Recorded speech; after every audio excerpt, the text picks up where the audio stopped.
Alright, so as I said, since we're transforming, for the Lorentz transformation, since we're transforming a linear motion into another linear motion, we need to necessarily have a linear transformation to go from the non-moving frame to the moving frame. So I'm going to write this. So let's I don't like using C because it gets used for something different later down the line. I'm going to use P. Sorry. See, alright. Alright, so this matrix equation can be written as M of V equals the matrix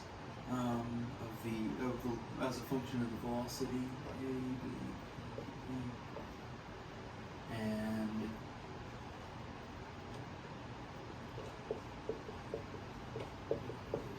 x prime equals ax plus bt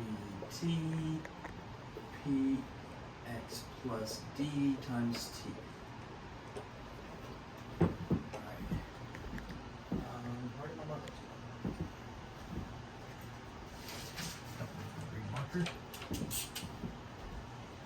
Well, the first constraint is that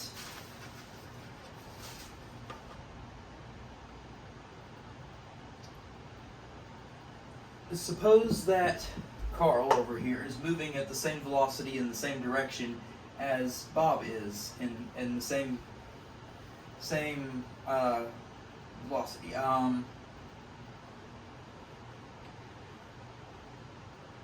The idea is that to both Alice and Bob, they're both the center of the universe, and they measure Carl relative to Carl's coordinates relative to themselves.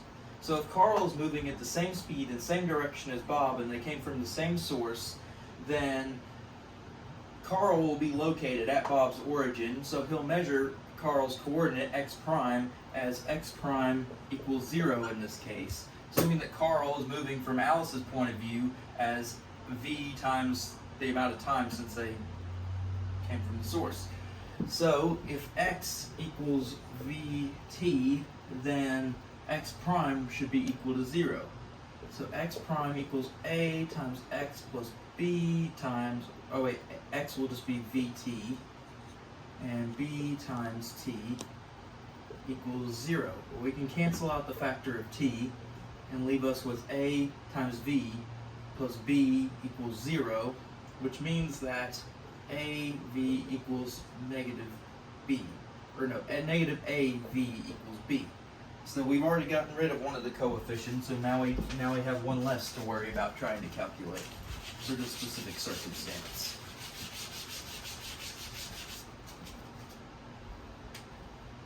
So, right.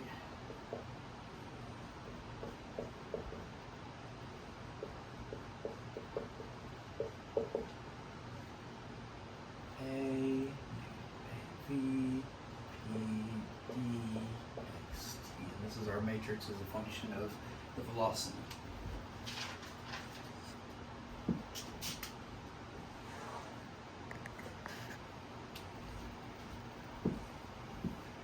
Alright.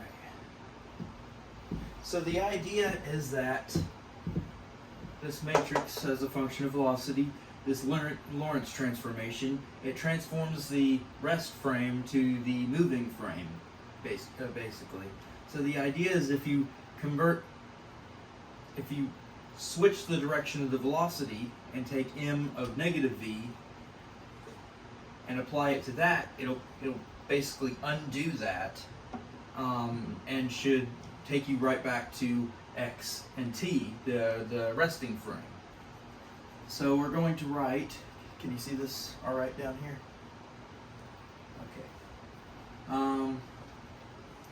A prime, which is just a is a function of v, so a prime is a of negative v. And then the negative v there will go to positive v, so it'll be positive a v, or a prime v, p prime, d prime, times a negative a v, p d, xt should just, this should just be the unit matrix. It should just be equal to 1, 0, 0, 1. See that all right? See that? Okay, cool. So I'm going to, do we need Bob and Alice in the picture anymore? I don't believe we need Bob and Alice. If we need Bob and Alice and little Carl over here, then we'll redraw them. Whew. That's why I need to get a real eraser. I'll do that between breaks. During breaks. Between breaks doesn't make sense, at least. Maybe it does. Alright. So we need to calculate this matrix multiplication here. So A prime V, E prime times A, negative A V, P, D equals 1, 0, 0, 1. Have to underline stuff. Alright, so we're going to do this matrix multiplication.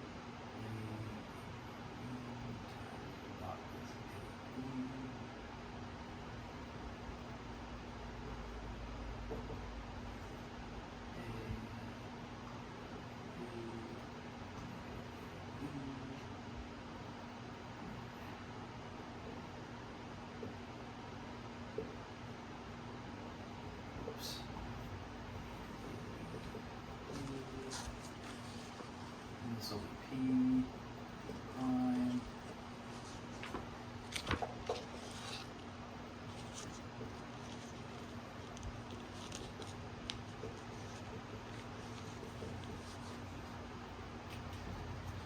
Calculate that out. That means that, all right, A prime plus A prime velocity times P. The matrix, product matrix is A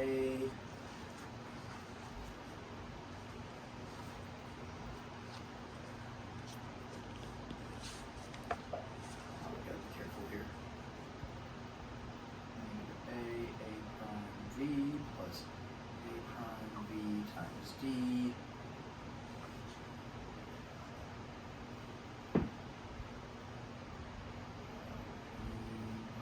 A is D prime P, D prime A, D plus D prime D.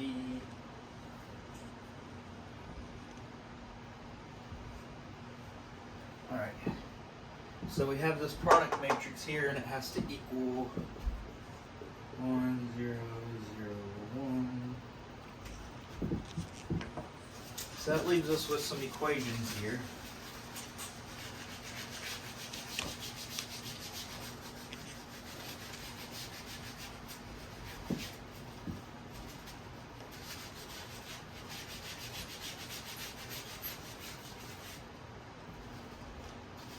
That leaves us with A prime A plus A prime B P equals 1.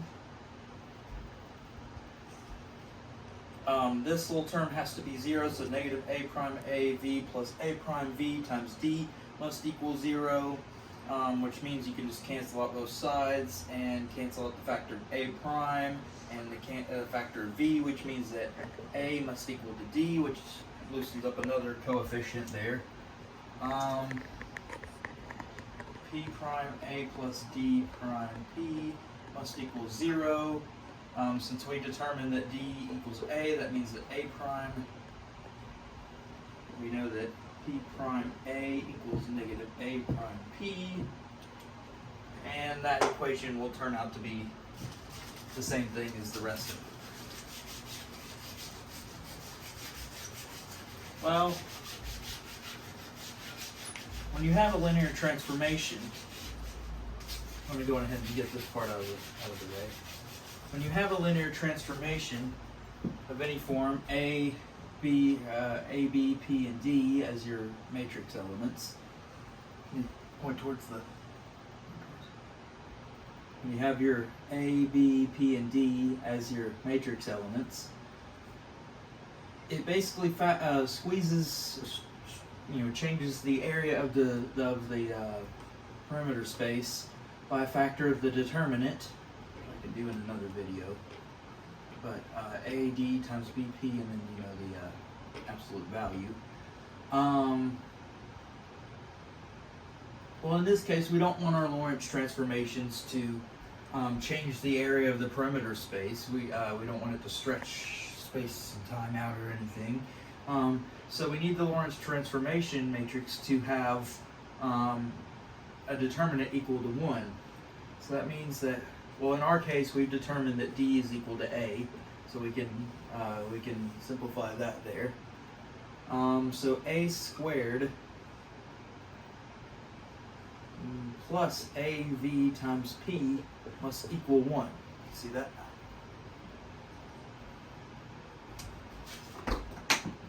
Oopsies. Well, that's awfully similar to this equation up here, but we used A prime, which is A as a function of negative V.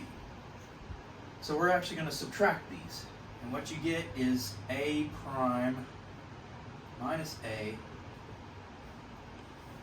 times A plus A prime minus A times VP, which we can use the distributive property to collapse into A plus VP. This leaves us, and it must equal 0. But that leaves us with two possibilities here. We could say that A is equal to negative VP, but we have another constraint we can use.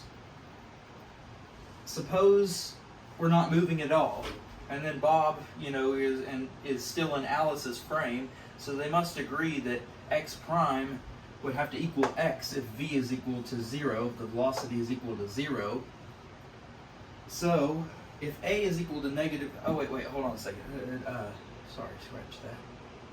If V is equal to 0, that component will go to 0, and that will leave us with A when V equals 0.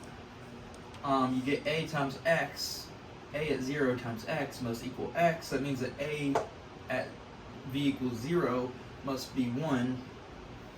But here, if A were equal to negative VP, when you set V equals to 0, it would make A at 0 be equal to 0. And that wouldn't be consistent with each other. It would have to be 1.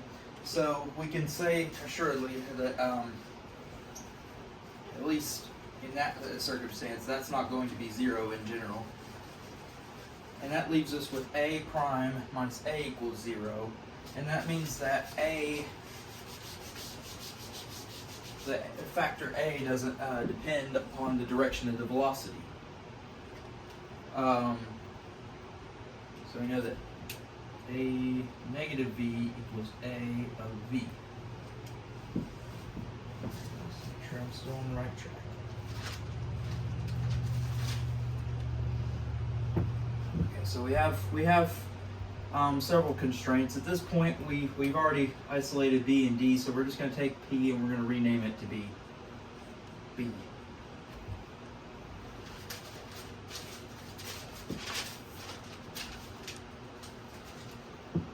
Go ahead and stop it there.